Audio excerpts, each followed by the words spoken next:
Hello, je suis Léna, passionnée de bien-être, mieux vivre et spiritualité. J'ai créé ce podcast pour faire connaître au plus grand nombre des méthodes alternatives pour aller mieux, que ce soit physiquement ou mentalement. Quels que soient vos problèmes, quelles que soient vos croyances, restons ouverts, restons curieux et testons. Bonjour à tous. Alors aujourd'hui, j'ai décidé de vous parler d'un livre sur l'anxiété que j'ai apprécié et qui permet d'ouvrir un petit peu les yeux sur ce sujet assez difficile à comprendre finalement, même si beaucoup de personnes en souffrent tous les jours. Pour info, le livre a été écrit par Jennifer Shannon, psy en TCC, et s'intitule Don't Feed the Monkey Mind, How to Stop the Cycle of Anxiety, Fear and Worry. Littéralement, ne nourris pas le mental du singe, comment stopper le cycle de l'anxiété, de la peur et des inquiétudes. Ouh là là. Quand je vous dis que l'anxiété est difficile à comprendre, c'est que c'est quelque chose d'inconscient, qui est souvent plus fort que nous. Ça peut arriver sans même qu'on y pense, et c'est vraiment difficile à gérer, surtout quand c'est une anxiété généralisée bien forte qui t'immobilise à moitié. Moi j'ai toujours été un peu stressée de la chatte, comme je le dis de manière très glamour, mais ça s'est fortement augmenté quand j'ai commencé à avoir des problèmes de santé il y a 4 ans. J'avais des douleurs intestinales atroces, j'en ai déjà parlé, des douleurs pires qu'une gastro à se rouler par terre, et c'était littéralement ce que je faisais d'ailleurs. Ça a duré plusieurs mois et j'ai remarqué que quand je n'avais pas de crise, je ressentais des petits papillons dans le ventre. Mais vous savez pas les petits papillons tout mignons qu'on aime bien, c'est plutôt quelque chose de bien méchant qui est très désagréable à ressentir. Alors j'ai laissé ça de côté, même si c'était difficile. De toute façon, j'avais déjà les douleurs à gérer, je peux pas tout faire. Et en l'espace de quelques mois, cette anxiété, elle est devenue Terminator. Elle m'a envahi tout le corps, je pouvais plus rien faire sans qu'elle soit là, aussi bien le jour que la nuit. Alors bonjour les insomnies et le cercle infernal. Je pouvais pas regarder non plus des films, même un film comique, sans stresser. Je me souviens d'ailleurs que j'étais au cinéma voir Le Sens de la Fête. Je sais pas si vous l'avez vu, c'était avec Bakri sur les mariages, c'était assez comique. Et d'ailleurs, c'est un film comique à la base. Et ben, j'ai pas réussi à suivre ce long métrage tellement j'étais mal. Franchement, c'était affreux. Et le pire dans tout ça, c'est que juste avant d'avoir eu mon algoneurodystrophie du genou, ça c'est un autre problème bien vénère et très handicapant puisque ça fait 3 ans que je peux pas marcher plus de, 10 minutes. Et ben, j'étais aux États-Unis en vacances avec le mal. Alors normalement, quand tu es en vacances, tu es serein, tu te sens bien, tu es détendu du slip, ça s'amuse, ça bouffe, ça marche, on est bien quoi. Et bien là, impossible d'en profiter. J'étais trop mal, je m'endormais, je me réveillais avec l'anxiété, j'avais envie de sauter du panneau d'Hollywood tellement j'en avais marre. Et je me souviens avoir appelé ma sœur parce que j'avais besoin de parler à quelqu'un, j'étais tellement mal. Elle était en week-end avec mon frère en France, et quand je vous dis que tout le monde ne comprend pas, j'ai reçu un texto de mon frangin à la suite de ça qui me disait « Mais t'es aux États-Unis, c'est trop cool, détends-toi ». Alors j'adore mon frère, un coucou frangin, mais c'est la pire phrase qu'on puisse dire pour quelqu'un d'anxieux en fait. C'est un peu comme quand on dit d'arrêter l'alcool à un alcoolique ou de pas se prendre la tête et de manger ce qu'elle veut à une anorexique, tu vois. I love you frangin, mais c'est un peu plus compliqué que ça. Donc revenons à nos moutons parce que le but de cet épisode, c'est de vous donner des pistes pour mieux comprendre et peut-être un peu mieux apprivoiser votre anxiété. Il va y avoir des répétitions tout au long du podcast, répétitions exprès qui vont vous permettre de bien comprendre. Ce qui est assez intéressant avec l'anxiété, c'est qu'on a tendance à tenter différentes choses pour régler ce problème. On est assez créatif en fait, en essayant d'analyser la situation, de trouver des solutions, en essayant de se débarrasser de ces sensations très désagréables avec des exercices comme de la relaxation, mais en fin de compte, ça peut souvent rendre les choses plus désagréables et empirer la situation. L'auteur explique que c'est un peu comme si l'anxiété était un liquide, un poison contenu dans une pochette de perfusion qu'on injecterait en intraveineuse et qui serait prescrit par notre propre cerveau. Essayer de faire quelque chose à propos de ça empire notre situation. En fait, c'est simple, enfin entre guillemets. Ce qu'il faut comprendre, c'est que généralement, ce que tu essayes de faire pour gérer ta situation et contrôler ton anxiété, c'est exactement ce qui l'empire. Vous avez 2 heures. Le fait de résister, d'éviter, de se distraire pour essayer de ne pas ressentir l'anxiété sont des comportements qui envoient un mauvais message au cerveau. Ils nourrissent un cycle d'anxiété qui va toujours augmenter. L'auteur dont je vous parle nous explique que nourrir ce genre de comportement, c'est comme nourrir un singe. Et ce singe est une métaphore de notre anxiété. Que vous compreniez bien, car on va souvent parler de la métaphore du singe. En parlant du singe, elle parle du mental qui envoie des signaux d'anxiété. Vous avez compris ? Quand je parle du singe ou du monkey mind, donc c'est-à-dire du mental du singe, ou du monkey, ça veut dire mental anxieux. C'est la partie du mental qui stresse. Pourquoi elle a utilisé cette métaphore ? En fait, c'est parce que pendant des millénaires, les sages comparaient l'esprit humain au singe, sautant rapidement entre les branches d'un arbre à un autre, jamais content, jamais satisfait, jamais au repos en fait.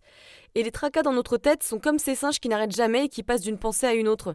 Ces tracas, ces émotions négatives fortes que l'on ressent dans ces moments-là, elles nous font essayer plein de choses, elles nous font sauter de branche en branche pour essayer d'avoir un petit peu de soulagement. Pourtant, ce soulagement, on a du mal à l'atteindre, même s'il n'est pas loin. Que ce soit génétique, merci la famille gène de merde, ou des événements traumatiques dans notre vie, des millions de personnes souffrent d'un excès d'anxiété. Honnêtement, c'est vrai que vous regardez dans votre entourage, il y a peu de gens qui sont détendus du slip quand même. Mais peu importe la variété ou l'intensité à laquelle l'anxiété se manifeste, il y a une chose qui est vraie pour tout le monde, on ne peut pas se relaxer et être en paix à partir du moment où on ne se sent pas en sécurité. Nous sommes des animaux, une espèce dont le but principal est de survivre. Maintenir la sécurité, c'est une nécessité et notre plus grande priorité. Quand on sent que notre sécurité est en jeu, tout le reste, c'est-à-dire profiter de la vie, manger une éclair au bord d'un canal, apprécier la beauté de la vie, accomplir ses rêves ou juste être dans le moment présent, ça devient superflu. Quand tu crois consciemment ou non que ta sécurité personnelle est en jeu, si tu ressens de l'anxiété, tu vis comme si elle l'était. La manière dont nous, les personnes anxieuses, sont câblées, c'est comme si nous n'avions pas d'autre choix. En fonction de la perception de la menace, on peut expérimenter des alarmes par des sensations physiques très inconfortables, comme des palpitations au niveau du cœur, de la transpiration, une contraction au niveau du plexus solaire, ce qui est mon cas et ce qui est très désagréable, et des émotions négatives comme la peur, la colère, la honte. Évidemment, ces sensations, elles ne sont pas favorables à notre sérénité. Elles prennent le dessus de tout, en fait c'est un peu comme des terroristes. Ils détournent et piratent le reste du cerveau. Si tu n'arrives pas à profiter des fonctions classiques comme la capacité à te relaxer, à être joyeux, à te diriger vers tes rêves, ça veut dire que ce système d'alarme il est trop utilisé. Ça veut dire que tu es en train de vivre avec cette fameuse perfusion d'anxiété. En fait, tu es en train de survivre, mais tu n'es pas du tout prospère. Et tes différents buts dans la vie, ils sont détournés par ces alertes et menaces, et cette fausse alarme de l'amygdale, ou comme diraient donc les singes, par le singe. Pourquoi un singe? La logique, elle nous ferait plutôt penser à une métaphore avec, je sais pas, un monstre, un démon exorcisé, tout ça. Mais en fait non, parce que cette partie de notre cerveau, elle n'est pas aussi méchante, elle est loyale, elle travaille beaucoup pour notre sécurité. Ça peut pas être un démon, c'est juste que des fois elle pète un peu un câble et qu'elle agit trop et qu'elle est trop active, comme un singe. Donc je disais, ce système d'anxiété, il est hyper rapide, il est très puissant et il va surpasser les autres messages du cerveau. Toutes les autres préoccupations ne sont plus importantes parce que là, tu es en train de gérer le sentiment de menace que tu reçois. Par exemple, là aujourd'hui, je me suis fait mal au pouce, et ben je pense qu'à ça. J'ai beau essayer de penser à autre chose, non, je sens que mon mental est focalisé dessus. Et c'est normal, car comme je vous ai dit précédemment, le premier rôle du cerveau, c'est de rester en vie.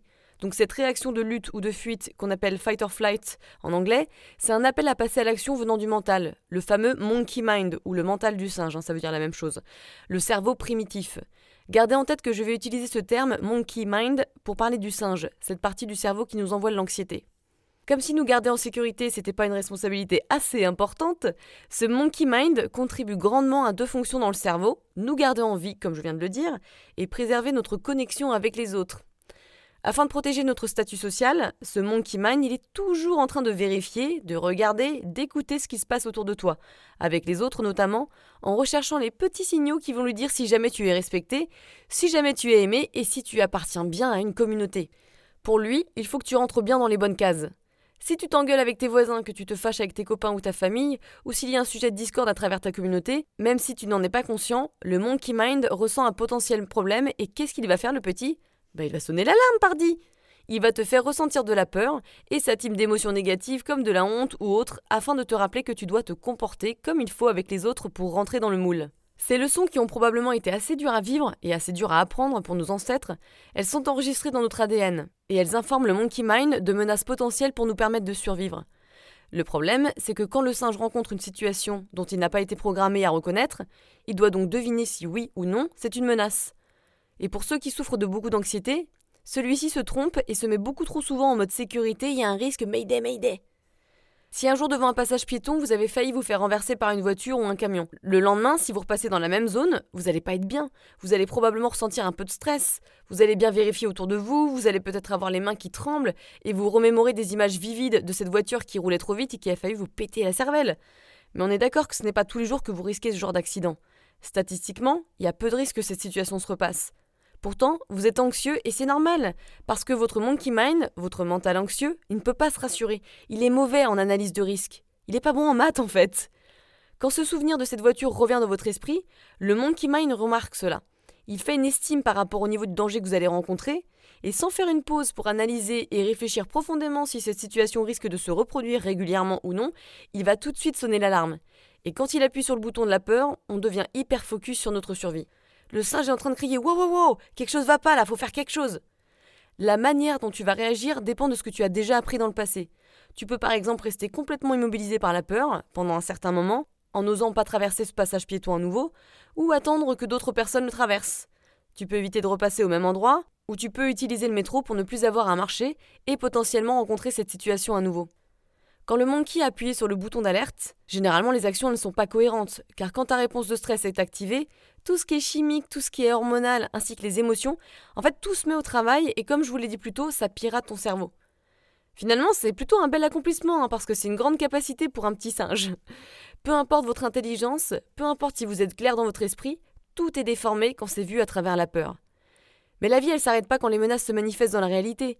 On survit, on s'en remet, pour la plupart des cas en tout cas. On peut apprendre de nos erreurs, les digérer et aller de l'avant. La vie, elle devrait pas s'arrêter non plus quand on ressent les émotions négatives et les sensations de l'alarme du stress. Mais pourtant, beaucoup d'entre nous sont bloqués dans ces moments-là. Les ressentis de l'anxiété nous paralysent, ils nous empêchent de vivre nos rêves. On passe nos jours, et des fois pour certains d'entre nous nos nuits, à revoir les erreurs du passé, à anticiper le futur pour éviter de faire d'autres erreurs. On rumine à fond, on réfléchit sur des décisions qu'on a déjà prises, on revit des moments qu'on n'a pas aimés, où on ne s'est pas senti bien. En fait, on essaie de gérer les choses. On vérifie notre téléphone, on regarde la télé, on va se renseigner sur Internet. Ou alors on se distrait, on boit de l'alcool, on grignote, on va faire du shopping, tiens, hop hop hop, 500$, pouf. On vérifie tout le temps si on n'a pas fait d'erreur. On va dire oui à des choses alors qu'on devrait s'écouter et dire non. On vérifie sur Internet des éventuels symptômes pour vérifier que ce dont on s'inquiète, c'est pas trop grave. Malheureusement, toutes ces distractions et ces stratégies nous offrent seulement un petit peu de soulagement sur le moment. Le singe, il est toujours vigilant, même hyper vigilant. Il travaille toutes les heures de la vie et il guette chaque opportunité. En fait, il est toujours là. Même quand tu es en train de profiter de tes moments sans y penser, même quand tu es toute seule et que tu te relaxes, même quand tu fais un câlin à ton chéri, même quand tu es en train d'essayer de poursuivre tes rêves. Alors oui, ça peut paraître un peu décourageant, mais c'est plutôt une bonne nouvelle. Si tu peux conceptualiser ton anxiété comme étant une alarme fausse, et tes pensées anxieuses comme étant le blabla et les ruminations du singe, tu as déjà commencé ta guérison. Tu comprends que l'esprit du singe est une partie de toi qui travaille peut-être un peu trop, mais tu n'es pas le singe. En thérapie comportementale cognitive, on appelle ça la diffusion. Prendre conscience de cette différence, ça permet de désamorcer, de créer une distance entre la partie de toi qui est très réactive à la menace et la partie de toi qui est très rationnelle, qui ressent les émotions, les sensations physiques, les pensées, et qui peut apprendre à passer outre tout ça quand c'est nécessaire. En travaillant avec ses patients, l'auteur, qui a écrit ce livre, a appris que la diffusion est beaucoup plus simple quand on conceptualise la source de l'anxiété comme n'étant pas un monstre à l'intérieur, mais plutôt comme un petit singe qui aurait très peur de faire son job. Tu dois maintenant probablement comprendre que l'anxiété ne te définit pas, c'est une partie distincte de toi. Bon, alors maintenant, il faut reconnaître comment l'anxiété affecte ta pensée. Qu'est-ce qui se passe dans ton point de vue quand tu es prise d'assaut par le monkey, par le singe ? Notre anxiété, c'est un appel à l'action, qui est généré par la vision du monkey, souvent disproportionnée de la menace. Et Jennifer, l'auteur du livre, c'est assez marrant ça, elle nous plonge dans ses pensées l'espace d'un moment. Quand elle a commencé à écrire le bouquin et qu'elle s'est mise à écrire sur son clavier, son cœur a commencé à palpiter et son estomac il s'est étendu.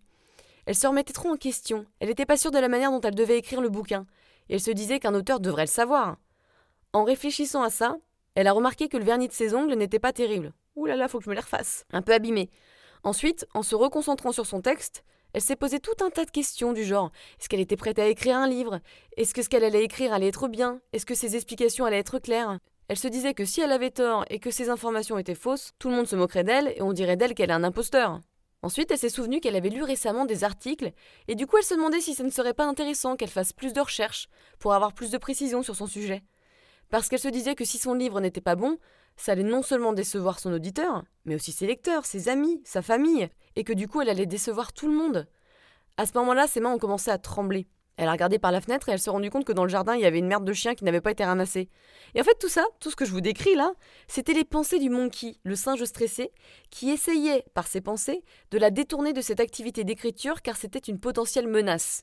En gros, c'était à la fois son corps et à la fois son cerveau qui disaient qu'il y avait quelque chose qui n'allait pas bien. Elle expérimentait ce dont elle pensait pourtant qu'elle était experte, à savoir l'anxiété. Elle était piratée. Si on examine un peu plus ses pensées anxieuses de ce moment, on peut reconnaître qu'il y a 3 hypothèses qu'elle avait faites. D'abord, elle se disait qu'elle devait être certaine de savoir ce sur quoi elle allait écrire. Deuxièmement, elle pensait que si jamais elle écrivait des choses fausses ou pas géniales, elle serait critiquée et considérée comme étant un imposteur. Troisièmement, si le bouquin n'avait pas de succès, elle allait décevoir tout le monde. Ces 3 hypothèses, elles sont partagées de manière universelle par toutes les personnes anxieuses. Et oui, vous aussi qui écoutez ce podcast, vous connaissez sûrement ce genre de rumination mentale, parce qu'elles remplissent les caractéristiques de notre monkey mindset. Il y en a 3, dont j'ai déjà parlé dans un post sur Instagram. Il y a l'intolérance de l'incertitude, c'est-à-dire qu'il faut être à 100% certain. Ensuite, il y a le perfectionnisme, il ne faut pas faire d'erreur. Et ensuite, il y a la surresponsabilité, la responsabilité du bonheur et de la sécurité de tout le monde. Ces hypothèses sont des standards impossibles à remplir, soyons clairs. Le plus on essaye d'être proche, le plus on sera anxieux et moins on arrivera à réaliser les actions qui sont nécessaires pour vivre en liberté et pour suivre nos rêves. Revenons à l'auteur. Pour elle, c'était vraiment un désir venant de son cœur d'écrire le bouquin. C'était son truc. Et pourtant, à la place de ça, elle était en train de ramasser le caca dans le jardin et elle avait interrompu son activité d'écriture. Alors je sais que ce comportement d'évitement, ça m'arrive de temps en temps. Quand je dois me concentrer pour préparer mes podcasts, il y a beaucoup de boulot, ou que j'ai un montage vidéo difficile à faire, avant de vraiment m'y mettre, j'ai tendance à repousser quelques minutes de plus en allant faire autre chose, genre vider le lave-vaisselle, aller sur Instagram, sortir le chien, comme par peur de ne pas y arriver. Et il faut savoir que l'état d'esprit du monkey nous amène rarement là où on veut aller. En fait, il t'y retire la plupart du temps et t'empêche de faire ce que tu as envie. Je suis sûre que tu te reconnais dans ces hypothèses, et que l'une d'entre elles est un pilier central de ton propre système de pensée et de croyance. Le premier, qui est l'intolérance de l'incertitude, il est très répandu. En fait, tu peux pas être anxieux sans ça, c'est simple. Le besoin de planifier des choses pour le futur, à anticiper d'éventuels problèmes ou des opportunités, c'est hyper important, voire la chose la plus importante, qui vient du cerveau des Homo sapiens. Que le problème soit lié à notre santé, nos finances, notre famille, on aime bien savoir ce qui va se passer. Par exemple, qu'est-ce qui va se passer si je tombe malade ? Et si l'économie s'écroule ? Ou si je démissionne, merde alors ? Est-ce que mes proches, quand ils vont rentrer, ils vont arriver sains et saufs ? Toutes ces pensées sont des inquiétudes classiques. Mais à partir de quand planifier de manière raisonnable, ça se transforme en un truc obsessionnel rempli d'inquiétudes ? Comme vous le savez, la mission principale de notre singe est de nous garder en vie et en sécurité dans notre tribu, et donc il a besoin d'éliminer toutes les incertitudes. La devise du singe, c'est « ce que tu ne connais pas pourrait te tuer ». Alors effectivement, à partir de cette perspective, le seul moment où on peut vraiment se relaxer, c'est quand on peut contrôler et anticiper chaque résultat. Pourtant, la seule chose que l'on peut savoir pour certains, c'est que demain, le soleil va se lever, et encore, avec l'impact écologique de chaque humain, on est de plus en plus dans la mouise. Bref, trêve de plaisanterie. Si on ne peut pas tolérer de ne pas savoir ce qui va se passer demain matin, on ne va pas pouvoir dormir. Jusqu'au moment où on aura éliminé toutes les potentielles menaces, on ne va pas être capable de se relaxer ou de ressentir un plaisir simple. On va plutôt agoniser en ruminant différentes décisions parce qu'on pense qu'avec assez de recherche et de précaution, on pourra réussir à faire le bon choix. Si on est présenté avec quelque chose de nouveau, on va supposer que c'est dangereux, sauf si jamais c'est prouvé que c'est anodin et que c'est sûr. On est toujours en train de se préparer pour le pire, parce que le pire est peut-être juste au coin de la rue. Cet état d'esprit laisse forcément des traces. L'hypervigilance constante nous maintient dans un état de stress et d'inquiétude qui est particulièrement problématique quand on essaie de dormir la nuit par exemple. Prendre des décisions est difficile parce qu'on a peur de se tromper. Ça peut être des grandes décisions comme choisir un job, se marier ou pas, etc., etc. Ça peut être paralysant. Mais même quelque chose de simple, comme choisir une paire de chaussures, ça peut devenir très compliqué et déclencher une quantité de rumination entre les bons et les mauvais côtés. On devient intolérant au doute et ça peut nous emmener très très loin. On peut par exemple avoir des comportements compulsifs, comme être sûr d'avoir bien fermé la porte ou bien éteint le feu. Je suis sûre qu'il y en a certains d'entre vous qui vous reconnaissez dedans. Certains anxieux ont tendance à planifier beaucoup trop de choses, même pendant les week-ends et les vacances.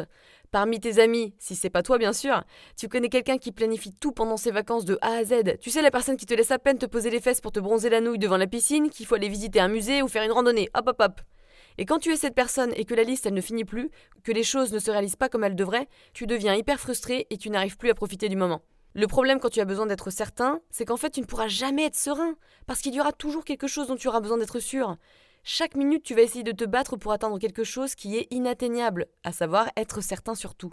Quand ton protocole de base c'est de garantir un résultat précis dans toutes les situations, tu vas voir la vie comme une menace, quelque chose que tu dois toujours vérifier, analyser, évaluer, contrôler et conquérir. Plutôt que de vivre tranquillement et de gérer avec ce qui arrive quand ça arrive et d'être flexible, tu vas passer tous tes jours précieux sur Terre à t'inquiéter de ce qui pourrait se passer. Une des clientes de l'auteur, Maria, était très anxieuse. Elle était hypersensible aux sensations physiques et elle pouvait ressentir par exemple une douleur assez forte au niveau de son cœur, une pression dans sa tête, des espèces de flashs lumineux dans ses yeux, des fourmillements dans ses extrémités. Quand elle avait une sensation, elle s'inquiétait de ce qui pouvait se passer, que quelque chose était grave, comme par exemple une crise cardiaque, une tumeur au cerveau, un problème de rétine ou un système nerveux en vrac. Et donc pour calmer son anxiété, qu'est-ce qu'elle faisait ? Elle surveillait chaque symptôme et regardait sur internet. Docteur Google. Son docteur la rassurait et lui disait que tout allait bien, qu'elle était en bonne santé. Mais Maria passait de plus en plus de temps et de son énergie à évaluer ses sensations qui pourraient lui bousiller la vie. Elle se disait qu'elle savait que la douleur qu'elle ressentait était probablement sans danger, mais si c'était un AVC, sait-on jamais ? Bien que Maria était assez intelligente pour reconnaître le fait que ces sensations étranges n'étaient probablement pas pathologiques, elle devait en être certaine. Chaque sensation était considérée comme coupable jusqu'à temps d'être prouvée innocente et toutes ses recherches lui bouffaient son énergie. Elle était tout simplement piratée, elle supportait pas l'incertitude. Et c'est ce qu'on appelle l'intolérance de l'incertitude. La plupart des gens qui souffrent d'anxiété connaissent l'état d'esprit de Maria. Je suis un peu une promo aussi, je dois l'avouer. Putain, le gros lot, je te raconte pas. L'hypothèse de ne pas savoir est non seulement quelque chose de possible et réalisable, mais en plus c'est nécessaire pour notre bonheur et notre paix. La réalité, en plus, elle est complètement l'opposé. On peut jamais être trop préparé à ce que quelque chose arrive. La vie est faite d'incertitudes, d'adversité. C'est le principe de la vie, on a besoin de flexibilité et de résistance. Mais à côté de ça, la vie, elle nous apporte aussi des surprises superbes, des moments super cool qu'on pouvait pas anticiper non plus. Et d'ailleurs, c'est souvent ce qu'on planifie pas qui s'avère vraiment cool et ça nous crée des bons souvenirs. Les problèmes que peuvent rencontrer certains d'entre nous qui ont besoin d'être toujours certains sont par exemple la difficulté à se relaxer, normal, la difficulté à prendre des décisions, ah ça l'indécision je connais, la difficulté à avoir une opinion précise, l'inquiétude à propos de la santé, de la famille, des finances, tout ça, le fait de trop planifier et d'être frustré quand les choses ne se déroulent pas comme on veut, donc le manque de flexibilité, les comportements obsessionnels et compulsifs et aussi le fait de vouloir tout contrôler. Cet état d'esprit, il est souvent provoqué quand il y a une perception de menace au niveau de notre communauté et de notre statut dans cette communauté. Si le résultat d'une situation pourrait être le fait d'être jugé négativement par notre famille, nos amis, nos proches ou nos supérieurs, le monkey mindset, comme l'auteur l'appelle donc, le mental du singe, il va sonner l'alarme. Pour le singe, perdre son statut voudrait dire avoir moins d'alliés, moins d'argent, moins de choix pour trouver l'homme idéal, ou carrément être rejeté par tous, ce qui pourrait être une énorme menace pour notre survie. Quand on est piraté par l'anxiété, on a tendance à penser avec le singe. On surestime la menace et on sous-estime notre capacité à gérer ces rejets qui pourraient se manifester. Avec pour conséquence, évidemment, le fait de vouloir contrôler tout ce qui se passe dans la journée. Les perfectionnistes, eux, ils font tout pour être les meilleurs, car ils pensent que s'ils sont les meilleurs, personne ne pourra les critiquer. Mais comme il y a toujours un coco qui est mieux que toi, ou une connasse toujours plus bombasse que toi avec ton 80A, bref, quelqu'un qui te menace parce qu'il apparaît meilleur, tu auras toujours quelque chose à prouver. Donc tu te compares à d'autres, et le résultat est que tu vas te sentir comme un imposteur, alors que tu travailles à fond. Pourtant, tu vas bosser des heures et des heures en plus, en te sentant jamais satisfait. En fait, ces perfectionnistes, ils ont tendance à ne jamais trouver leur place parce qu'ils sont jamais contents. Et paradoxalement, ils vont généralement faire que ce dont ils croient qu'ils sont capables de faire. Pourtant, rater, c'est toujours une possibilité. Il y a toujours un risque dans n'importe quelle décision.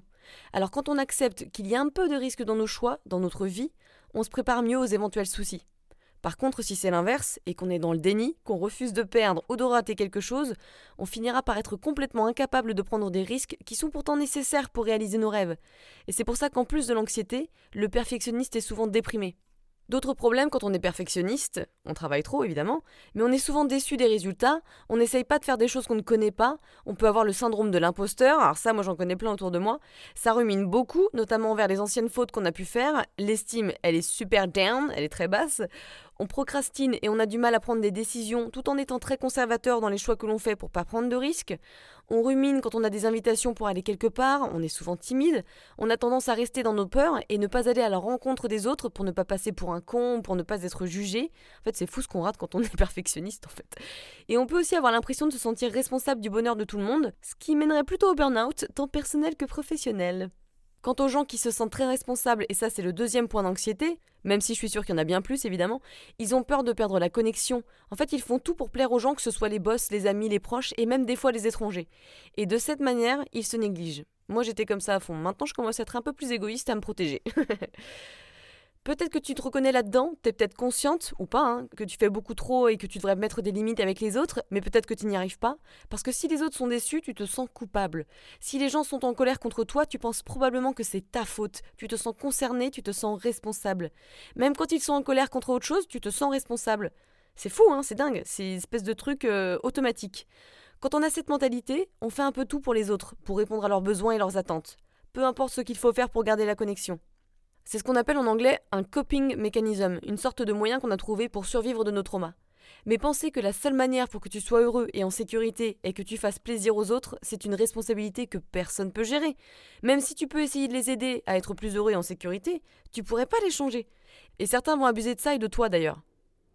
Les problèmes de ce genre de profil, ça inclut le fait de travailler beaucoup plus que les autres, de prendre la responsabilité des problèmes des autres, de ne pas s'occuper de soi, de faire des burn-out, de s'inquiéter constamment, de ruminer à propos des autres, ou même donner trop de conseils envers les personnes, ce qui peut finir par les éloigner de toi. Donc en fait voilà, tu as des difficultés à placer des limites. Donc voilà, Ça, c'est les 3 hypothèses de l'état d'esprit du singe. En gros, c'est du moment que je suis certaine, du moment que je me sens parfait, du moment que les autres sont ok, je vais me sentir en sécurité et capable de me relaxer et d'être heureux. Bon bah putain, t'es dans la merde. Donc ces 3 hypothèses, elles surestiment la menace et sous-estiment notre capacité à gérer ces problèmes. Toi, y en a à comprendre ? Il faut donc que l'on comprenne ce qui maintient cet état d'esprit. Un petit indice, les choses que tu fais pour contrôler ton anxiété sont justement celles qui nourrissent ton singe. Je repeat, les choses que tu fais pour contrôler ton anxiété sont justement celles qui nourrissent ton singe. Quand on est piraté par l'anxiété, on adopte la mentalité du monkey, qui suppose que pour être en sécurité, on doit être certain de tous les résultats, on doit être parfait et on doit être responsable de ce que pensent les autres et de leurs actions, blablabla. On en a déjà parlé. L'auteur, quand elle faisait plus de recherches pour écrire son bouquin, quand elle remettait du vernis dans ses ongles et qu'elle ramassait la crotte du chien plutôt que d'écrire son bouquin, elle était en train de faire ce que l'on appelle une stratégie de sécurité. C'était un comportement qui lui permettait de se sentir en sécurité par rapport à la menace perçue, c'est-à-dire la peur de perdre son statut social et d'être éjecté de la tribu. Quand on a un état d'esprit piraté, c'est difficile voire impossible d'avoir une bonne conscience de soi. On emploie beaucoup de stratégies de sécurité, mais de manière inconsciente, pour répondre à l'anxiété, c'est-à-dire à la demande de ce monkey mind qui nous dit que quelque chose ne va pas et qu'il faut qu'on fasse quelque chose. Et quand on fait quelque chose, le monkey nous récompense. Il retire un petit peu d'anxiété et on se sent mieux. Par exemple, quand elle a arrêté d'écrire sur son écran, sur son clavier, et quand elle s'est levée pour faire autre chose, elle s'est sentie mieux. Son estomac s'est un peu relaxé, son rythme cardiaque s'est un petit peu abaissé, elle était plus anxieuse. Elle se disait qu'après un petit repos, elle pourrait retourner écrire pour recommencer de manière sereine et que tout irait mieux, non ? Eh bien, nein, nicht, que nenni. Le monkey, il était non seulement en train d'observer ses pensées pour trouver un signe de menace, mais il était aussi en train d'observer son comportement. Donc quand elle a fermé l'ordinateur pour aller faire autre chose de moins stressant, en fait, elle lui a envoyé un message. Et le message, c'était « Bien vu, monkey, écrire est effectivement dangereux pour ma survie ». Et en faisant ça, elle a confirmé la menace. Vous voyez ce que je veux dire ? Elle lui a fait comprendre qu'elle était d'accord avec lui, avec ce qu'il lui signalait, sur le fait qu'écrire un bouquin à ce moment-là, c'était une activité à devoir éviter. Et donc cette partie primitive de notre cerveau, ce monkey, il aime bien les confirmations. L'auteur, du coup, en faisant ça, elle nourrit le monkey. Évidemment, vous pouvez deviner ce que celui-ci a fait plus tard dans la matinée quand elle s'est remise à nouveau pour écrire. Eh bien là, les sensations étaient encore plus désagréables, l'anxiété était non seulement de retour, mais encore plus forte.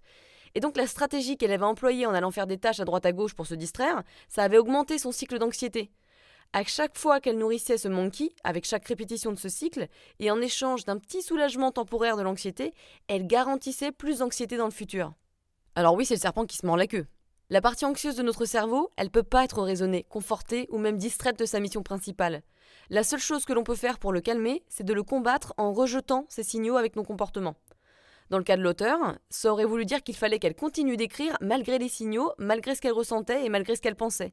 Et si elle était capable de le faire assez longtemps, au bout d'un moment, cette partie primitive du cerveau, elle comprendrait qu'elle peut gérer le fait d'écrire un bouquin. Donc c'est ça qui est important de comprendre, c'est que les signaux d'alerte du singe doivent être rejetés, en tout cas temporairement, avant que tout changement de stratégie puisse être employé, et généralement on fait pas bien les choses puisqu'on fait juste que le renforcer. Quand on est anxieux et quand on est piraté par l'anxiété, notre manière de penser, c'est un peu comme un enfant qui est superstitieux. On attribue tout résultat à nos propres comportements. Tu vois, genre si par exemple j'ai été bon élève, je vais avoir des bonbons, des bons points, etc. Imaginez la responsabilité. Si jamais vous employez une stratégie de sécurité et que du coup ça finit bien, vous êtes en sécurité, tout ça, etc. Inconsciemment, vous concluez que parce que vous avez pris des précautions, vous êtes en sécurité. Et c'est ça la logique du monkey. Pour être honnête, il travaille très bien quand il y a une vraie menace dans notre environnement.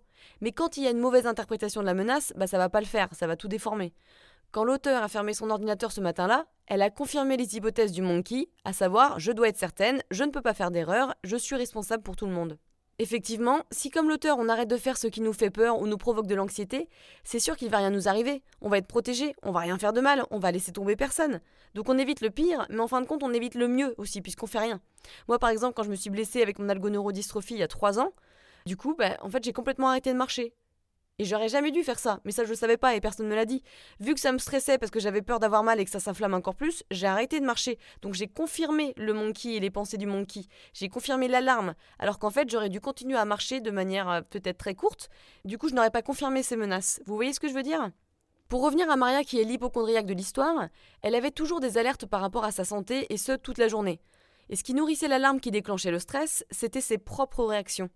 Chaque fois que Maria faisait un pas en plus pour être sûre d'être en bonne santé, en faisant ses recherches, en appelant son docteur, etc., etc., elle confirmait la menace, elle récompensait le monkey avec une bonne grosse banane.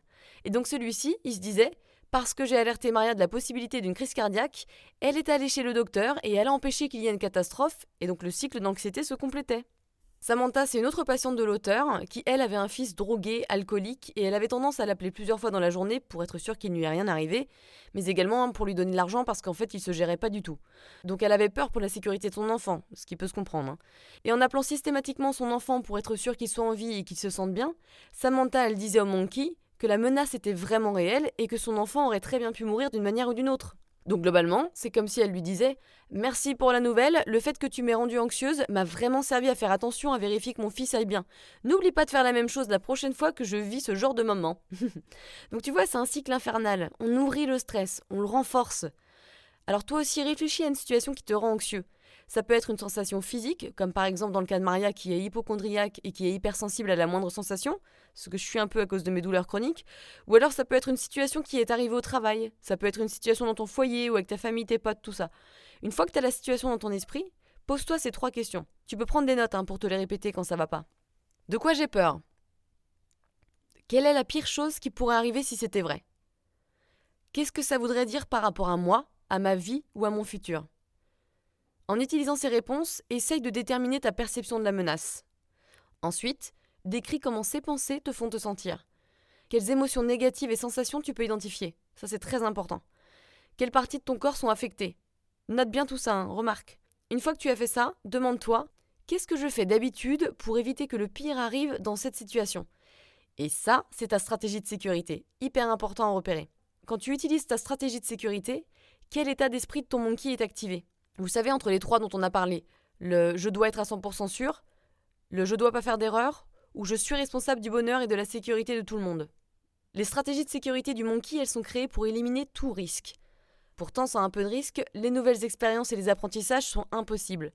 Nos pensées, nos comportements deviennent rigides et prévisibles et notre niveau d'anxiété augmente. Donc au bout d'un moment, les désirs du cœur sont oubliés et on réalise pas nos rêves. C'est un peu dommage, Eric, c'était un autre patient de l'auteur, et lui, il redoutait d'aller au boulot alors qu'il était cofondateur d'une entreprise. Mais il n'avait pas du tout confiance en lui. Maria, elle avait abandonné toutes les choses qu'elle aimait parce qu'elle ne voulait pas être loin d'un hôpital ou d'un éventuel docteur au cas où il lui arrive quelque chose. Samantha, elle renonçait à être en retraite parce que son fils avait besoin de sous et elle pouvait pas être détendue parce qu'elle avait une grosse responsabilité vis-à-vis de lui. Donc ça lui pétait sa santé. Avec le cycle d'anxiété, la joie de vivre, elle est perdue. Notre monde devient de plus en plus petit. Et c'est vrai qu'on pourrait se demander mais pourquoi j'arrive pas à avoir tout ça et à juste baisser l'anxiété? En fait, c'est simple, on peut pas. Raisonner avec le monkey mind, c'est impossible. C'est trop simple et trop primitif comme petit truc. Le monkey, il a une vision du monde qui est très restreinte. Sa perception de ce qui est une menace et ce qui ne l'est pas ne peut être changée que par une chose. Il apprend en vous regardant agir. Et ouais, ça nous en fait du boulot et de la responsabilité, oh là là. Mais c'est ça qui est bon, c'est qu'il y a une porte de sortie, mes cocos. On peut pas attendre du singe qu'il arrête de nous rendre anxieux si on continue à lui donner des bananes. Essaye de faire cette expérience, à savoir de t'observer le long de la journée. Quand est-ce que tu te sens anxieuse? Comment tu réponds à cet appel de l'anxiété? Par exemple, si tu es dans les bouchons alors que tu es déjà en retard pour le boulot, c'est quoi tes comportements? Est-ce que tu conduis différemment? Est-ce que tu agis différemment? Ou alors si tu es en retard pour un rendez-vous de boulot, est-ce que ça change la manière dont tu rentres dans la pièce? Si quelqu'un te dit quelque chose qui te blesse ou qui te contredit, comment tu réagis? Essaye pas de changer quoi que ce soit, sois honnête. Juste observe et écoute-toi sans jugement, c'est hyper important. Ça va te permettre d'identifier tes stratégies de sécurité et ça va te permettre de faire un grand pas vers la liberté. Pourquoi? Parce que quand tu remarques les stratégies de sécurité que tu t'es créées dans ton esprit depuis sûrement X années, ça va créer une sorte de détachement entre toi et la petite bête, entre guillemets, et ça va t'aider à différencier ces deux parties. Tu vas voir, cet exercice paraît facile, mais en fait on ne se rend pas compte de la plupart de nos comportements. Il y en a certains qu'on remarque même plus parce que ça fait tellement longtemps qu'on agit de cette manière. Et si tu les notes, tu vas sûrement être assez choqué du nombre de stratégies que tu fais dans la journée et des petits moments d'anxiété. Notamment quand tu fais du boudin, quand t'es vexé. Remarque vachement ça. Pour rappel, une stratégie de sécurité, c'est ce que tu fais pour te sentir moins anxieuse ou pour neutraliser une potentielle menace. Mais on a parfois du mal à savoir si notre anxiété est le résultat de notre monkey mind ou de quelque chose qui va vraiment pas bien. Parce qu'en fait, quand on est anxieux, et vu qu'on est piraté, c'est un peu comme si on était dans un brouillard. Donc pour déterminer si la stratégie que tu emploies est efficace ou non, pour retirer l'anxiété ou au contraire si elle nourrit l'anxiété, 2 critères importants. 1. La stratégie que tu emploies ne va te donner qu'un soulagement court, et elle va être répétée régulièrement. 2.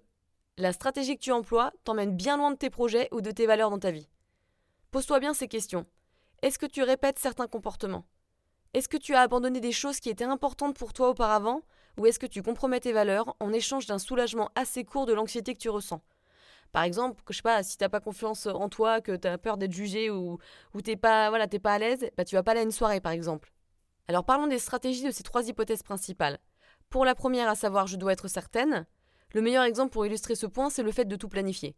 Tu sais, quand je te disais que tu connaissais sûrement une copine, si ce n'est pas toi, qui planifiait tout pour ses vacances, pour son week-end, etc. Et ça, c'est compulsif. Si tu ne peux pas être heureux parce que les activités ou choses de ta liste ne sont pas accomplies, que tu n'as pas tout fait dans ta liste, tu ne seras jamais satisfait. Non seulement il y a pas mal de chances que tu ne fasses pas bien un truc, mais il y aura toujours une autre liste qui reviendra tous les jours. Et tout ça, c'est pour essayer de contrôler l'anxiété. Il y a aussi le fait de checker mentalement. Comme je te disais, le fait de tout vérifier quand on part de la maison, du genre est-ce que j'ai fermé la porte du garage ? Putain, je sais plus. Est-ce que j'ai éteint le gaz ? Ah là là, putain, mon chien, c'est bon, j'ai rien laissé de dangereux. Ou alors ça peut être de checker si tes sensations physiques te paraissent normales ou pas. Beaucoup de ces comportements marchent, ils fonctionnent bien, on peut pas dire le contraire, mais en fait, ils ne résolvent pas le problème. Quand ils sont employés pour réduire l'anxiété et pour éviter certaines menaces probablement inconscientes, en fait, tu sous-estimes ta capacité à gérer, et ça, c'est une stratégie de sécurité. Concernant la deuxième, à savoir je ne peux pas faire d'erreur, donc on va parler un peu des perfectionnistes, coucou mes petits auditeurs perfectionnistes, quand tu ne t'autorises pas à faire une petite erreur, à interagir avec les autres, c'est un peu comme marcher dans un champ de mine. Tu veux pas trop t'approcher des autres, tu préfères les laisser venir vers toi parce que c'est plus sûr, au moins tu seras certaine qu'ils seront intéressés vers toi déjà. Tu vas penser à la manière dont tu parles, tu vas essayer d'être sûr qu'on te comprenne bien, tu vas pas forcément poser de questions pour pas paraître bête, tu vas pas forcément oser affirmer ton opinion pour être sûr de ne pas être rejeté. Et pourtant les erreurs, bien sûr, elles sont inévitables, ça fait partie de l'expérience humaine. Concernant les stratégies de la troisième, de la surresponsabilité, avec cet état d'esprit, tu vas te sentir évidemment responsable de tout. Donc tes actions vont être construites pour protéger tout le monde, ou en tout cas pour rendre heureux tout le monde, sauf toi en fait, car généralement tu te mets pas au-dessus des autres. C'est aussi quand tu dis souvent oui, pour pas déplaire aux gens. Moi je faisais vachement ça plus jeune. Parce que tu veux te sentir accepté et parce que t'as pas envie qu'on te juge. On peut retrouver ce genre de comportement chez des parents qui ne mettent pas de limites pour les enfants aussi. Ou alors qui sont hyper vigilants pour éviter que les enfants se blessent ou aient un problème. Et ça peut être super intrusif pour les enfants d'ailleurs. Donc pose-toi les questions si tu te sens concerné. Est-ce que je m'occupe de moi-même dans cette situation ? Est-ce que je me mets en valeur ? Est-ce que je suis authentique ? Si la réponse est non, et je suis sûre que ce sera non, il y a une grosse possibilité pour que tu sois toujours en train d'essayer de faire plaisir. Alors pose-toi cette nouvelle question. Qu'est-ce que ça voudrait dire de s'occuper de soi ? Peut-être que ça peut te faire peur, mais c'est quelque chose à réfléchir, à développer. Parce que souvent, du coup, on agit comme ça pour éviter d'y penser. Et sache que toutes ces stratégies-là, même si c'est des stratégies qui ont pour but de te relaxer et de te déstresser un petit peu sur le moment, ça va pas tenir sur le long terme. Ça veut juste dire plus d'anxiété et moins de bonne santé. Ça vaut pas le coup en fait. Il y a 2 autres stratégies de sécurité existantes. La première est le fait d'essayer de se relaxer, qui n'est pas forcément hyper utile quand on ressent beaucoup trop d'anxiété. Et la deuxième, elle est très répandue et bien intégrée dans notre culture, à savoir la distraction. Oui, ça je suis sûre que tu es une reine ou un roi. C'est tellement facile de se distraire quand on a une décision à prendre ou un truc dur à réaliser. Ça peut être plein de choses, comme jouer à l'ordinateur, regarder ses mails, aller nettoyer quelque chose, faire des tâches à la maison, parler à une personne, lui envoyer des textos, rester occupé avec des hobbies. Et en fait, la distraction, ça devient une stratégie de sécurité quand elle est réalisée pour répondre à une potentielle menace. Et cette potentielle menace, ça peut être juste une pensée, une émotion négative ou une situation. Par exemple, Maria, elle avait peur que son mal de crâne, ça soit un anévrisme. Et donc du coup, en regardant sur Internet, c'était une forme de distraction. Des fois aussi, pour éviter d'y penser, elle regardait la télé ou elle faisait autre chose. Mais au final, ça durait qu'un temps, parce qu'après, elle y repensait. Et les pensées négatives revenaient. Un autre exemple, c'est Eric, là, le mec qui avait co-créé une entreprise. Quand il avait une grande décision à prendre, ça lui apportait de l'anxiété et du coup, il procrastinait. Le fait de se distraire pour éviter la menace perçue, finalement ça a des conséquences. Parce que ça valide le fait que la situation est dangereuse et du coup tu continues ce cycle infernal. Si tu peux la prochaine fois, essaye de faire une liste de toutes les stratégies de sécurité que tu emploies dans la journée. Parce que plus tu examineras tes pensées et tes comportements, et plus tu vas pouvoir trouver des petites traces de singe partout et de la manière dont tu te nourris. Et ça va te permettre de comprendre à quel point tu lui donnes du contrôle. Alors comment on pète ce cercle infernal d'anxiété, bordel ? Pour casser le cycle de l'anxiété avec les 3 hypothèses, donc le je dois être certain, je dois être parfait ou je suis responsable du bonheur de tout le monde, on devrait les modifier par je suis prête à ne pas être parfaite, je peux faire des erreurs et je suis responsable de moi-même. Alors oui, forcément, c'est facile à dire et moins à faire. On est souvent motivé l'espace d'un moment, puis en fait c'est tellement inconscient que la routine elle revient très vite. C'est du boulot, mais c'est normal quand on a passé des fois 30 ans à nourrir cette manière de penser, donc soyons un peu patients. En tout cas, ce que l'auteur a compris avec ces thérapies, c'est que pour pouvoir changer l'état d'esprit, il doit y avoir de nouvelles expériences. Et donc pour créer un nouvel état d'esprit beaucoup plus expansif, il faut remplacer les stratégies qui nous ont gardés en sécurité avec des stratégies qui vont nous aider à nous développer et à casser le cycle de l'anxiété. Elle appelle ça des stratégies de développement. Le but, c'est de tromper ton monkey. Une stratégie de développement, c'est un ingrédient actif dans ta recette pour casser le cycle de l'anxiété. Ça te permet d'avoir des nouvelles expériences qui vont contrebalancer les perceptions de ton monkey mind et solidifier ton nouvel état d'esprit, et ça va te permettre d'être moins anxieux évidemment. Elles sont assez faciles à créer parce qu'en fait c'est le miroir de nos stratégies de sécurité. Par exemple, une stratégie de sécurité populaire avec les gens timides, c'est qu'ils vont se placer à un endroit dans une soirée et attendre que les autres viennent leur parler. Pour casser le cycle anxieux et établir ta nouvelle stratégie de développement, tu dois y aller petit à petit et par exemple dans cette soirée aller dire bonjour à quelqu'un. Et tu peux aussi essayer d'aller un peu plus loin et lui poser une question, step by step. Tu dois vraiment créer un nouvel état d'esprit, de développement, de non-jugement pour aller avec la stratégie de développement. Tu dois développer une acceptation du genre. Je peux parfois dire des choses un peu cons, parce que je suis un peu stressée, c'est pas grave, ça arrive. Mais au moins j'essaye. J'ai pas besoin d'être la star de la soirée, je dois juste essayer de progresser. Au début, je t'avoue, ça n'est pas confortable, c'est normal, joue le jeu. C'est comme un jardin, faut l'arroser régulièrement. Tu vas me dire, oui, mais si je fais ça, je vais forcément être encore plus stressée. Eh bien oui, mais c'est bien. Forcément, tu vas être plus anxieux quand tu remplaces une stratégie de sécurité avec une stratégie de développement. Mais en réalité, au début, c'est exactement ce dont tu as besoin. Parce que du coup, tu fais front à ton monkey mind en lui disant « Je choisis d'être plus anxieux, je suis prêt à être imparfait ». Tu décrédibilises la menace, et ça, le singe, il va forcément le remarquer parce que ça veut dire qu'il ne sera pas récompensé vu que tu ne vas pas lui répondre. Et plus tu fais ça, plus ton alarme d'anxiété va s'abaisser et tu vas devenir de plus en plus confortable. Pour te citer d'autres exemples, tu te souviens de Maria, qui allait sur internet pour regarder si elle n'avait pas un cancer ou un anévrisme. Eh bien, comme nouvelle stratégie d'expansion, elle s'est dit qu'elle allait arrêter de trop regarder Google pour y trouver des réponses. Elle avait aussi l'habitude de se faire rassurer par son mari, du coup, elle a choisi d'arrêter de trop lui demander si cette sensation physique était normale ou pas. Après, il est important de ne pas commencer trop haut parce que sinon tu vas retomber encore plus bas, bien sûr. Il faut commencer petit car ça va te permettre d'être moins surmené. Donc nota bene, il faut que tu aies des objectifs atteignables. Pareil, si tu as l'habitude d'écrire un message pour savoir si les enfants sont bien rentrés, essaye pour une fois de ne pas le faire, de diminuer ces messages. Sauf si évidemment ils sont allés faire un voyage dans un endroit un peu plus dangereux, ça va de soi. Donc voilà, en résumé, si tu es du genre à toujours vouloir vérifier que tout le monde va bien, il faut que tu tolères l'incertitude et que tu assumes le fait que tout le monde est en sécurité le plus possible. Et au fur et à mesure, tu seras un peu plus confortable. Ou par exemple, si tu planifies tout, la prochaine fois que tu vas quelque part en week-end, ne prépare pas le planning de tout le week-end et prends moins d'affaires pour être plus flex. Clairement, là, moi, je dois bosser là-dessus car moi et ma sœur, on prend notre maison quand on part quelque part. Donc transforme ton état d'esprit par plutôt « je choisis de ne pas prévoir chaque moment »,« je choisis de ne pas tout savoir et de ne pas tout prévoir », je choisis l'incertitude et la spontanéité. Je fais confiance, en tout cas j'essaye de faire confiance à la vie, patati patata, et c'est vrai qu'on ne fait pas assez confiance dans la vie. Un autre exemple, si tu as tendance à vouloir être certain all the time, le monkey, donc la stratégie de sécurité, dirait un truc du genre « si les choses ne se passent pas comme prévu, ma journée elle est pétée ». État d'esprit de développement, c'est plus important de pratiquer la flexibilité et d'apprendre à gérer les choses qui ne sont pas prévues. Alors à quoi ressemblerait un état d'esprit de développement pour un perfectionniste ? Vous pourriez dire faire des erreurs, autoriser le jugement des autres et les critiques. Eh ben oui, c'est très bien. Et voici d'autres exemples. Le monkey mind, donc la stratégie de sécurité, dirait « je me sens bien seulement quand j'ai fait quelque chose de bien ». L'état d'esprit de développement dirait « je sais que je vais faire des choses bien et d'autres moins bien, et rien de tout ça reflète ma valeur en tant que personne car je suis humain et je progresse constamment ». Le monkey mind, il dirait « je suis très motivé parce que j'ai peur de ne pas être à la hauteur et d'être moins bien que d'autres, alors il faut vraiment que j'assure, il faut que je me batte, il faut que j'aille à fond ». L'état d'esprit de développement, il dirait « je suis super motivé par la créativité et par le sens, je m'écoute ». Le monkey mind, il dirait « ouais, mais si les autres sont mieux que moi ou font mieux des choses que moi, ça veut dire que je suis pas assez bien, que je suis une grosse merde ». Alors que l'état d'esprit de développement, il dirait « c'est plus important de faire tout mon possible, de faire du mieux que je puisse, que de me comparer aux autres. Je crois en ce que je fais, je crois en moi, c'est le principal ». Et alors par rapport aux critères de surresponsabilité, la troisième hypothèse, si on prend l'exemple de Samantha et de son fils drogué, donc elle l'appelait tout le temps pour savoir si ça allait, eh bien sa stratégie de développement est plutôt simple, vous l'aurez deviné, c'est elle l'appelle moins en fait, elle l'appelle pas pour vérifier tout le temps. Son état d'esprit par défaut était d'assumer que si quelque chose allait mal, ou même s'il était mort, horrible, elle n'aurait rien fait pour arrêter ceci. Et donc sa nouvelle manière de penser devait être « je ne peux pas empêcher mon fils de se faire du mal, il est responsable de sa vie ». Évidemment, c'est hyper challengeant pour une maman, mais là, ce genre de mentalité de surprotection, ça finit par t'abîmer. Donc il faut que ça change. Du coup, sa nouvelle stratégie de développement, c'était de ne vérifier qu'une seule fois par jour que son fils allait bien. Ça peut paraître pas grand-chose, mais en fait, elle l'appelait bien plus qu'une fois par jour. Quand tu arrêtes de nourrir le singe, tu lui montres que tu peux complètement supporter la situation et que du coup, dans un futur, il n'y aura plus besoin de sonner l'alarme. Les stratégies de développement, elles créent de nouvelles expériences qui vont en fait transformer notre état d'esprit. Alors on va passer à un autre chapitre qui est assez intéressant. Elle nous raconte qu'un jour, une jeune fille qui devait avoir 14 ans s'est réveillée un matin avec des douleurs. Pas mal de douleurs partout et donc ça a duré plusieurs jours, ce qui fait qu'elle est restée au lit parce qu'elle se sentait pas bien et elle n'osait plus rien faire. Elle était en plus déprimée évidemment. Du coup elle a fini par aller chez le docteur qui lui a dit qu'il n'y avait rien à craindre, que c'est parce qu'elle grandissait qu'elle avait des douleurs. À partir de ce moment-là, ça a complètement changé son état d'esprit. Elle s'est rendue compte que c'était des douleurs normales et que ça allait passer.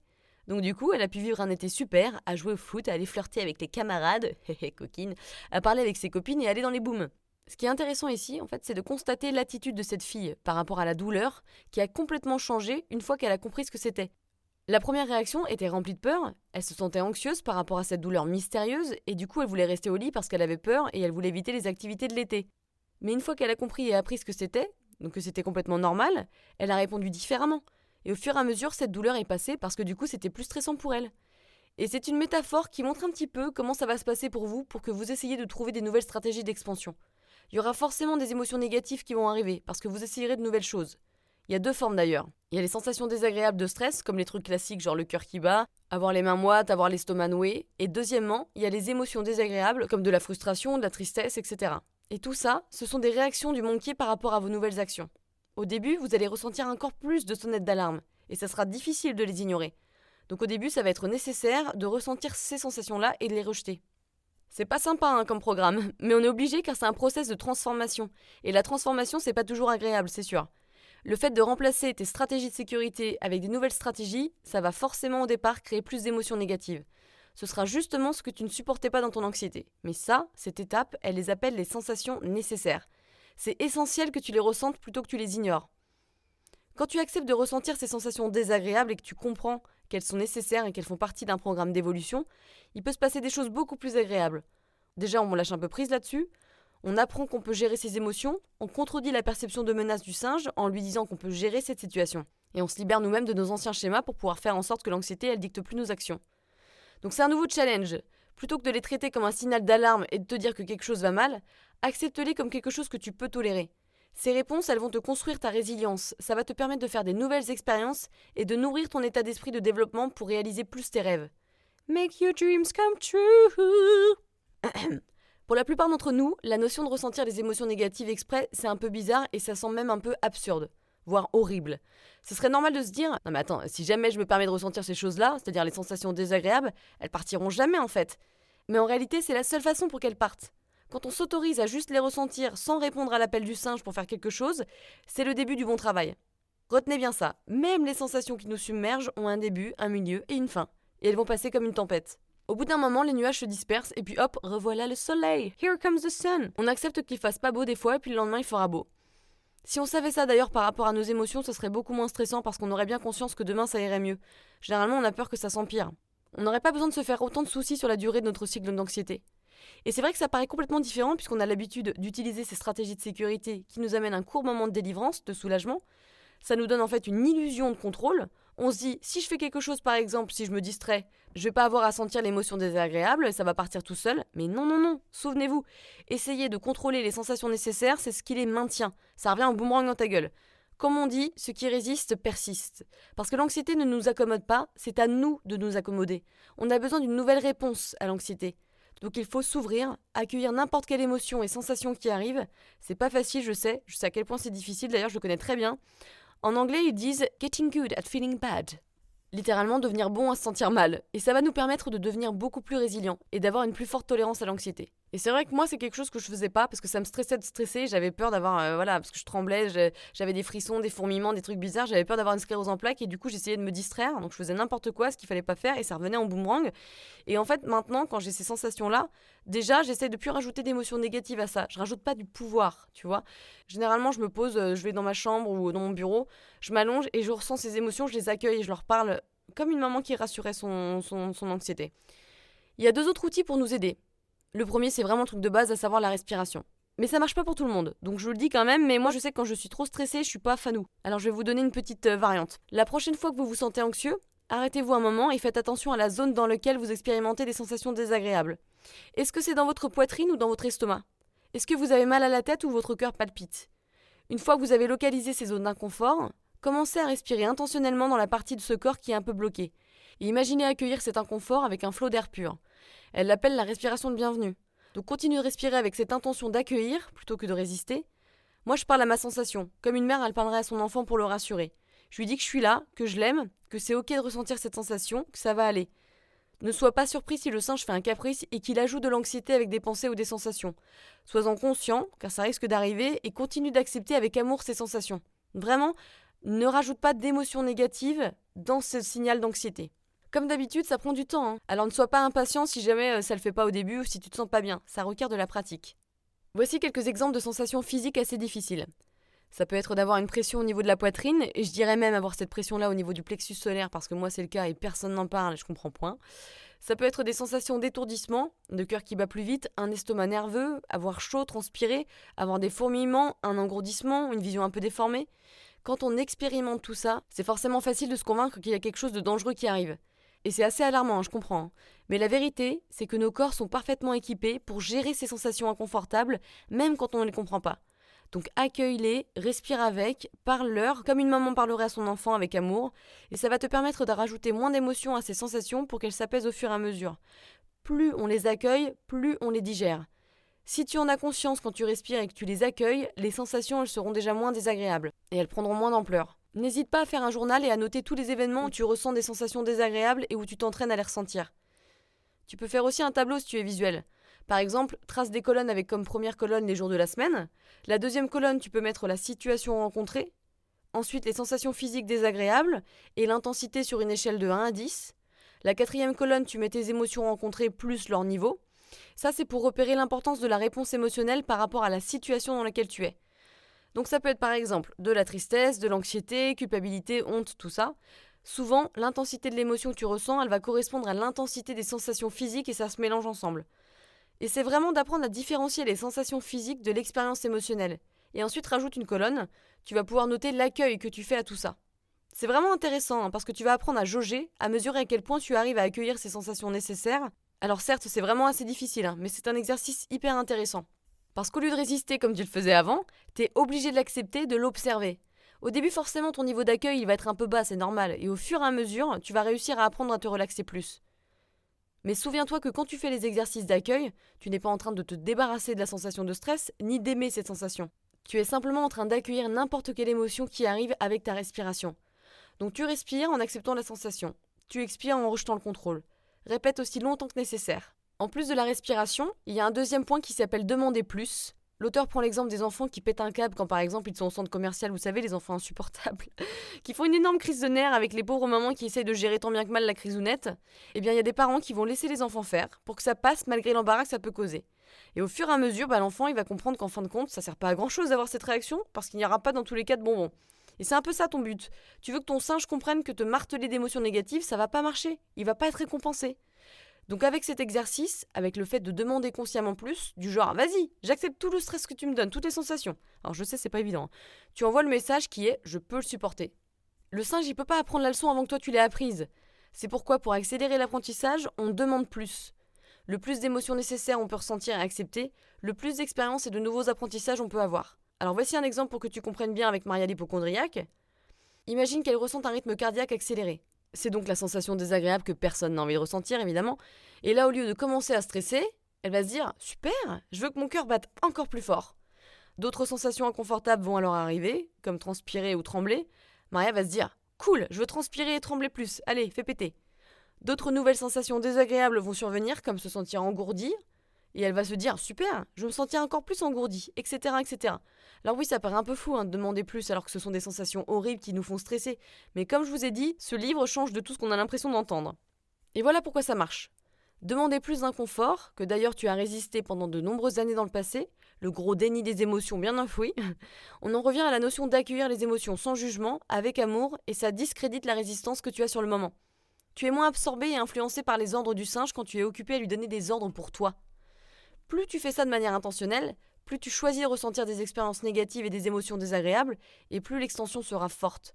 Donc si on récap vite fait, afin que les émotions inconfortables et les sensations qui sont associées avec l'anxiété suivent leur cours, il est important non seulement de les ressentir, mais également conseillé de les accueillir. Un autre exercice pour résoudre un problème en 5 étapes que tu peux te noter sur ton petit carnet. La première chose que tu dois faire, c'est identifier le problème. Ensuite, tu listes 4 actions possibles pour le résoudre. En troisième position, tu trouves les conséquences sur le court et long terme de chaque action possible que tu as citée juste au-dessus. Quatrièmement, choisis la meilleure action et tu le fais. Cinquièmement, évalue comment ça a marché. Félicite-toi déjà d'avoir réussi quelque chose de nouveau. Un autre conseil quand tu as pris une décision mais que malgré tout, parce que tu manques de confiance ou que tu veux plaire à tout le monde, ça reste difficile pour toi, il s'agit de remercier le singe. Tu ne peux pas l'ignorer ou le supprimer, ni débattre avec lui de toute façon. Donc pour envoyer le message que tu veux envoyer au singe, du fait que tu es conscient du problème mais que tu peux gérer, tu dois le laisser parler.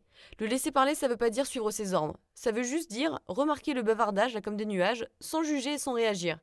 Remarque les ruminations du singe comme s'il y avait une annonce vocale à l'aéroport qui t'avertissait de ne pas laisser tes bagages seuls. Peu importe si c'est troublant ou si c'est répétitif, juste remarque-le sans jugement. Et le fait de le remarquer, tu te permets d'avoir des pensées négatives, oui, même celles qui font un peu peur, mais tu t'entraînes à ne pas réagir comme tu faisais avant. Tu es en train de créer une distance plus saine entre toi et ton singe en devenant un observateur plutôt qu'un participant dans le processus de rumination stressant. Tu comprends la petite subtilité ? Du coup, quand le singe commence à blablater, à bavarder, tu devras observer tes pensées et ensuite aller de l'avant. Tu devras te rappeler que tu déclines l'engagement avec les bavardages de ton singe plutôt que d'essayer de faire quelque chose à propos de ça. Et tu peux juste reconnaître ce qu'il dit avec un merci. Et oui, c'est tout, sois poli. Parce qu'en fait, cette partie de ton cerveau qui rumine, elle essaye juste de te protéger et de faire en sorte que tu restes en vie.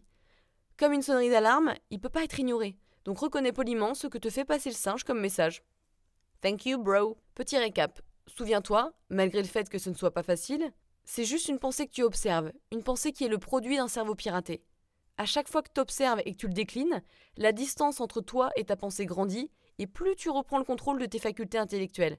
C'est vraiment comme faire du sport pour te muscler, il faut le répéter.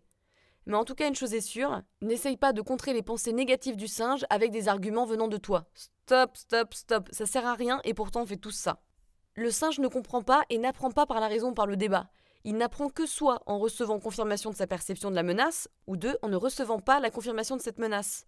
En gros, ça veut dire que toute ta vie, ton dialogue avec ton singe, il servait à rien. Que tu as essayé d'apprendre au singe une leçon qui servait à rien, en confirmant plutôt ses perceptions avec de la résistance. Donc c'est le moment d'arrêter, ma poulette. Le message le plus clair que tu puisses envoyer au bavardage et aux ruminations est d'observer, de remercier et de retourner encore et encore à ta nouvelle stratégie de développement et d'état d'esprit. Un autre bon réflexe à prendre pour faire le point, c'est de déterminer quelles sont les valeurs que tu voudrais représenter. Par exemple, pense à une personne que tu admires et imagine quelles valeurs elle représente. L'expression de soi, l'authenticité, la curiosité, la créativité, le courage, le plaisir, etc. Demande-toi quelles sont les valeurs qui peuvent inspirer ta pratique. Vers quoi tu veux aller ? Pense-y régulièrement, un peu comme un modèle, une inspiration. Tu peux le noter sur ton frigo pour avoir une petite piqûre de rappel de manière régulière, ça permet de t'inspirer. Par exemple, je sais pas moi, ça va être la liberté, la flexibilité, l'aisance, la confiance en soi, des trucs qui te parlent quoi. Comme si tu voyais ton best self. Ensuite, concentrons-nous sur le positif. C'est vrai quoi, qu'est-ce qu'on est négatif en fait ? C'est un truc de dingue. La sagesse conventionnelle est que nous devrions être punis quand on fait quelque chose de mal pour faire quelque chose de bien à la place. Dans toutes les situations que l'on rencontre, on a tendance à remarquer ce qui ne va pas. C'est vraiment une société qui fonctionne mal, je trouve. Bien que le renforcement négatif, ça peut nous aider à apprendre des choses, bien sûr. Par exemple, ne pas toucher au feu ou, je sais pas, attraper la rose par sa tige. C'est rarement efficace quand ça vient d'autres personnes. En réalité, on apprend le mieux quand on est constamment récompensé pour ce que l'on fait de bien. Et c'est vrai pour n'importe quoi. Alors pose-toi la question. Est-ce que j'ai honoré mes valeurs ? Est-ce que j'essaye d'employer une stratégie de développement ? Est-ce que j'ai accueilli des sensations nécessaires ? Sois gentil avec toi-même. Encourage-toi. Sois ta propre cheerleader. Souviens-toi que le mauvais prof, c'est pas toi, c'est le singe. Joue au gentil prof en évaluant ta session pratique par rapport au processus et pas par rapport au résultat. Avec des nouvelles expériences répétées, ton vieux perfectionnisme, ton besoin d'être certain, ta surresponsabilité, ça va s'effacer petit à petit. Tu vas apprendre des moyens de contrebalancer ça vers des choses plus expansives. Tu vas avoir des meilleurs moments dans ta vie. Alors évidemment, n'essaie juste pas de contrôler ces bons moments et de ressentir une nécessité d'en avoir encore plus pour pas nourrir le singe. Juste sois dans le moment présent, quand tu les vis et savoure-les. Un jour, alors qu'elle était à l'aéroport et qu'elle faisait la queue, l'auteur a commencé à se sentir un peu tendue. Les lignes autour d'elle avançaient plus vite que la ligne qu'elle avait choisie, donc elle était dégoûtée. Elle s'est un peu énervée envers les gens qui étaient avant elle et qui étaient mous du genou, et elle s'en est aussi un petit peu voulu de ne pas avoir choisi les autres files. Son singe était content de pouvoir recommencer un nouveau job. Chouette! Il n'y avait pas de menace concrète évidemment, c'était juste sa qualité de vie qui en prenait un tout petit coup. Et donc si elle avait immédiatement répondu au cri d'alarme du singe, elle aurait continué à se sentir stressée, énervée, saoulée, ça serait accumulé. Et plutôt que ça, elle s'est dit « Chouette, une nouvelle opportunité d'expansion ». Elle a commencé à respirer pour s'apaiser et à faire des respirations d'accueil. Elle a relaxé la sensation de tension qu'elle avait au niveau de la poitrine et elle s'est raisonnée quant au sens de compétition qu'elle avait avec les autres. Ces comportements-là allaient envoyer un message à son singe, à son monkey, c'est-à-dire qu'elle pouvait gérer cette situation menaçante. C'est elle qui a eu la banane et qui a réclamé le moment. Elle s'est libérée de la menace qu'envoyait le singe, elle était dans l'instant présent, dans la paix. Hop, au lit le singe. Souviens-toi aussi que peu importe où tu vas, peu importe tous les progrès, le singe il sera toujours en train d'observer. Même dans une vie de rêve, il y a toujours une petite zone de stress ou d'anxiété. Même Beyoncé ou Paris Hilton, elles sont un petit peu stressées, ma cocotte. Donc tu seras toujours exposé à des situations stressantes, mais avec ces outils, tu pourras commencer à les gérer mieux et vivre de nouvelles expériences. Vive la flexibility, moi je te le dis. En résumé, pour finir, notre anxiété, c'est un appel à l'action qui est généré par le monkey mind, le mental anxieux, qui perçoit une menace. Quand on est piraté par l'anxiété, on adopte un état d'esprit différent, celui du monkey, qui assume que pour être sain et sauf, on doit être certain de toutes les possibilités, on doit être parfait, et on doit être responsable du bonheur et de la sécurité des autres afin d'être bien intégré au sein de notre communauté. Quand on répond à l'anxiété en essayant de l'éviter ou de résister, ce qu'on fait la plupart du temps, on confirme la perception de la menace, en d'autres termes on nourrit le singe, ce qui maintient à la fois notre cible d'anxiété et l'état d'esprit du singe. On nourrit le singe constamment dans la journée en ayant recours aux stratégies de sécurité qui sont les actions qui nous préservent momentanément de la menace de l'anxiété que perçoit le singe, mais c'est que temporaire, que momentané. Le soulagement ne dure pas longtemps. Pour supporter un nouvel état d'esprit qui nous permet de nous épanouir, on doit créer de nouvelles expériences et apprendre à remplacer les stratégies de sécurité avec des stratégies de développement. Pour que les émotions inconfortables et les sensations associées avec l'anxiété s'éliminent ou se réduisent, il est non seulement nécessaire de les ressentir, mais en plus recommandé de les accueillir avec la respiration notamment si ça marche pour vous. En tout cas de les accueillir. S'inquiéter, c'est ni plus ni moins qu'un bavardage du singe et ça va se dissiper si c'est accueilli et toléré, plutôt que si c'est résisté. Quand on arrive à surpasser les valeurs de sécurité du singe avec nos valeurs personnelles et qu'on planifie des situations pour pratiquer et honorer nos valeurs, on développe notre vie. Quand on met en pratique des stratégies d'expansion, de développement dans la plupart des situations que l'on vit, on va avoir plus de succès avec des situations qui ne sont pas non plus trop stressantes afin de s'exercer. Il faut s'encourager quand on le fait bien, et puis commencer petit. On ne sait pas où cette pratique elle va nous mener, mais si on continue à le faire, il n'y a pas de limite dans le progrès que ça peut te procurer. Il n'y a pas de limite dans le progrès que ça peut te faire faire, ou dans les possibilités que ça peut t'ouvrir. Alors voilà, j'espère que cet épisode il vous aura été utile, qu'il vous aura donné des pistes. Après, c'est à vous d'y réfléchir, de prendre ce qui vous parle, c'est toujours pareil, de mettre en pratique ce qui vous parle aussi et de tester ce qui marche chez vous. N'hésitez pas si vous avez des questions, et pour rappel, je vous conseille de lire ce livre qui a été écrit par Jennifer Shannon, psy en TCC, et qui s'intitule Don't Feed the Monkey Mind, How to Stop the Cycle of Anxiety, Fear and Worry. Littéralement, ne nourrit pas le mental du singe, comment stopper le cycle de l'anxiété, de la peur et des inquiétudes. En plus, si vous achetez le bouquin, vous pouvez télécharger des PDF, il y a déjà des tableaux, etc. Donc si vous aimez bien voir les choses, je pense que ça pourra vous aider. Et ben voilà, en attendant, je vous embrasse très fort. J'espère que vous allez y arriver, mes cocos, et que ça vous aura servi à quelque chose. Pensez à accueillir ce qui vient. Ok mes chouchous, gros bisous.